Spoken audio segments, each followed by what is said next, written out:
My name is Katie Myers, and today I will be sharing with you a story about Mr. Marvin Lady, a World War II veteran that currently lives in Abilene, Kansas, home of President Dwight D. Eisenhower. I was lucky enough to spend an extended amount of time in high school interviewing Mr. Lady and getting to know him and his brave story. Together, Mr. Lady and I put his experiences into writing and were published in the book 5-Star Writers. Mr. Marvin Laverne Lady was born on July 4th, 1923, to Henry J. Lady and Orpha Zook Lady in the small town of Upland, California. Growing up a farm boy, Marvin was the oldest child of 3 kids, a younger brother, Verl, and a younger sister, Doris. During the summer, his family would take a few days out of their schedule to go see his father's 2 sisters that lived in Colorado. "We'd climb the mountains," he says as he reminisces. In 1927, when Marvin was only 4 years old, his family moved to a small farm in Talmadge, Kansas. Marvin graduated from Miltonville Wesleyan Academy in 1941 and spent the year after graduation at Miltonville Wesleyan Community College. The second year, he switched to a 4-year college in Marion, Indiana. While in Marion, Marvin worked in the wire and cable factory, making electric wire for cars. He helped in the area where there were 50 weaving machines that used different colored strings to identify the wire. He worked in this factory part-time and participated in extra activities such as volleyball, basketball, baseball, and tennis, although he recalls not being very good at tennis. At this time, his family still lived in Kansas, so there were not many opportunities to see them. When he was drafted in February 1943, he remembers, "I wasn't really disappointed, but did not necessarily want to go. I just said I wouldn't be a conscientious objector, and I would do the best I could." Marvin was drafted at age 19 along with several other young men he knew because they attended school together. He was sent to Fort Benning, Georgia for basic training. This is where he and 540 other men were placed in the 738th Tank Battalion. "We marched, drilled, and practiced at the rifle range. I went to the headquarters right away, so I never really got to work with the tanks," he recalled. His job at the headquarters was to do the telephone and radio service. He ran telephone lines and switchboards, communicated, and ran lines to the company's headquarters. Marvin remembers having to walk sometimes in order to communicate. While he was in Georgia, aptitude tests were constructed to see what they were good at. "I happened to shine at radio," Marvin said. Only 6 men from his battalion were picked to go to Fort Knox to radio school. To this day, he has contact with one of the 6 men who were picked with him. This friend lives in California and keeps contact with him every once in a while through letters and telephone. Marvin grew up in a pretty strict family, but remembers being free to do things without anyone telling or knowing. "Nobody was going to call me up the next day if I came in late. When I came into the service, movies were something I picked up. I didn't drink or smoke. You kind of had to let the air out of the bubble and calm down with something," Leedy said with a laugh. On May 1st, 1943, Marvin was sent to Fort Knox, Kentucky for 16 weeks where he learned Morse code. Marvin remembers being excited to learn Morse code, but nervous. "It was a grimy field to learn Morse code," said Marvin. His 738th Tank Battalion was selected to be one of only 6 tank battalions for the top-secret leaflet project. The purpose of this project was to organize, train, and employ an assault force of coastal defense light tanks for the Allied command destined to fight in Western and Central Europe. Marvin traveled from Fort Knox, Kentucky, then to Camp Bouse in Bouse, Arizona, January of 1944, where he would wait to go overseas and cross the English Channel into England. In March 1944, Marvin was sent on his furlough. He got a 10-day break before going overseas. On his furlough, Marvin came home to his beautiful bride-to-be, Lois, and they were married on March 8, 1944. He was sent back to Camp Bouse shortly after his wedding. Marvin remembers getting a pass to New York to tour for 1 day. "I rode the subway and it scared the daylights out of me," said Marvin. While at Camp Bouse, the 6 U.S. Coastal Defense Lights tank battalions were trained. Their training consisted of firing and driving at night, and once they even made a road march to Castlemartin, England, to practice illumination and gunnery. "In Castlemartin, we were changed over from CDLs to minesweepers. They didn't think the CDLs would work on D-Day," Marvin said. From Camp Bouse, Marvin traveled to Camp Kilmer in New Jersey, where he would wait to board the SS Maritina to go to Scotland. The ship left on April 22nd and took 10 days to cross the Atlantic and round the north end of Ireland to avoid German submarines. On June 6, 1944, the men of the 738th Tank Battalion were on the coast of England ready to go overseas when it was decided the coastal defense lights would not work in the hedgerows because they were too tall. They were discontinued, Marvin said. Marvin remembers the harsh weather and storm they encountered when crossing the ocean the first time. Marvin explains that the high-powered lights couldn't go beyond the hedgerows where the war was being fought. On D-Day, we couldn't get the CDL tanks off the beach and up onto the hedgerows.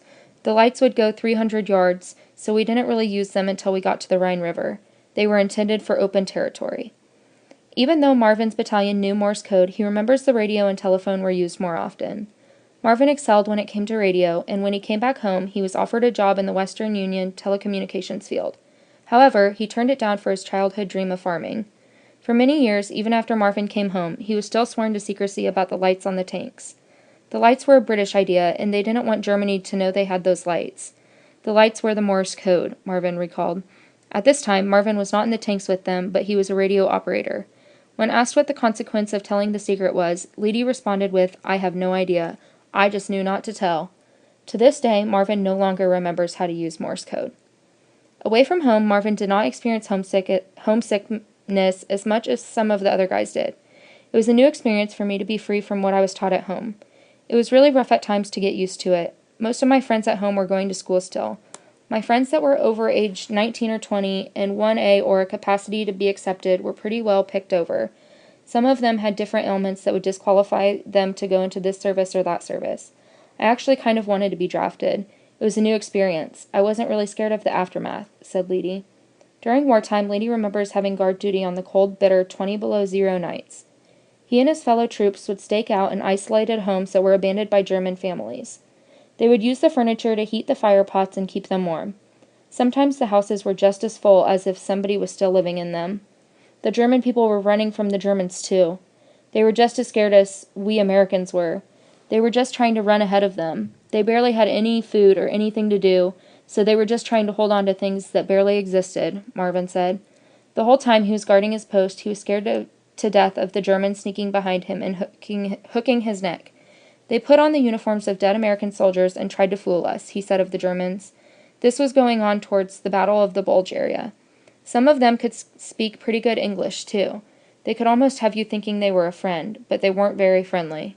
The Battle of the Bulge, formerly known as the Ardennes Offensive, was in the winter months of 1944 to 1945 and was the last attack by Germany and the Axis powers in an effort to split the Allies in two. In the Battle of the Bulge, we moved back to Belgium, and at one time, part of the outfit guarded the 1st Army headquarters. After the Bulge, we re-entered Germany with part of our outfit exploding mines and the other building roads with bulldozer blades on our tanks. Marvin spent January and February in Liège before coming back to Aachen, Germany on March 7, 1945. I walked up the pontoon bridge a few times at the Rhine River. Once at the river bridge, I watched American and German planes have dogfights, P-38s chasing German fighter planes. They knocked one down that I could see one time. Once while at the river, we picked up 3 frogmen. They were coming down the river with water suits on, trying to bomb the bridge. It finally fell before they could get it. While we were up there, we watched them build the pontoon bridge. It took them 36 hours to build that bridge. The Germans were firing 88s at us from the east side, and they did knock some of the bridge out, but they just kept on going. They had what we called buzz bombs, small self-propelled bombs that would come over us. As long as we could hear them, we knew that we were safe, but the ones that we couldn't hear might hit us. When they finally got the bridge put together, I got the chance to go across to the Army's medic stand. While I was over there, I ran into a fellow Abilene friend, Dr. Herb Songer, Marvin remembered. The 738th Tank Battalion started using Coastal Defense Lights, CDL, operations on the Rhine River on March 25, 1945. For 3 weeks, 18 CDL tanks operated from near Sinzig to near Brawl. While in Belgium, Leedy lived with families in private homes. When the war got over in May, I was picked to go on a 7-day trip to the Mediterranean. They only picked 1 to go from headquarters and 2 from each line company. We boarded the train and went down to the Riviera. I took several packs of cigarettes and sold them at the black market, Marvin said with a laugh. Leedy's battalion returned home to the U.S. in August 1945. That November, he was on the furlough getting ready to go back to the Pacific when Japan surrendered and he got to go home. Marvin was honorably discharged on November 5, 1945. When it comes to Dwight D. Eisenhower, Marvin never met him personally, but his wife Lois made his birthday cake in 1959. His wife had received a letter proclaiming Ike's thanks and admiration of the cake. This original letter was hanging on their wall in their family home when it burned in 1974. Although he never met him face to face, Marvin remembers efforts and speeches during the wartime. Today, Marvin is blessed with 3 children, daughters Patty Andrews and Marlo Zumbrin, and a son, Michael Leedy. He has 7 grandchildren and 10 great-grandchildren.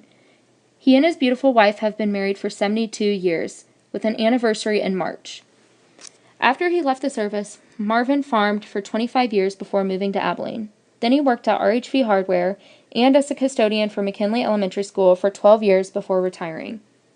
He received 3 Bronze Battle Stars from battles at Ardennes, Rhineland, and Central Europe. Marvin and his fellow veterans from his battalion have held annual reunions in Tennessee since May 1990. In their first reunion, about 75 men and their families attended, and more veterans attended in the following years as the word spread. The last reunion to be held was in Lebanon, Tennessee, which marked the 20th year of meetings to remember about that important time in their lives. The accomplishments of the heroic Mr. Marvin Laverne Leedy shall never be forgotten.